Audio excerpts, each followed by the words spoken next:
We've seen some amazing data in the last 10 days. Last week it was the unemployment rate, 4.2%, just a smidge above a fresh 45-year low, under 4%, something that most people in Australia have not seen in their lifetime. If we get there by the end of this year, we'll have a 3-point-something unemployment rate. So good news.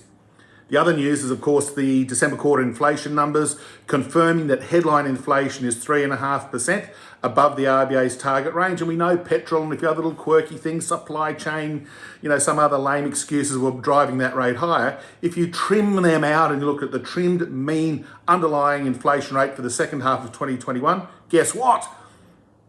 The underlying inflation rate's also at 3.5%. So the RBA should be doing cartwheels down Martin Place. It should be rejoicing it achieved its employment and inflation targets 2 years earlier than it thought it would. And the 0.1% cash rate that it implemented a year or 18 months ago was because it feared unemployment was going to 10 to 15%. Clearly not there. And inflation was below the target and was going to stay there for many years to come. Now, here we are. Unemployment incredibly low, inflation relative to the target incredibly high. The 0.1% cash rate is not appropriate at all for the economy right now.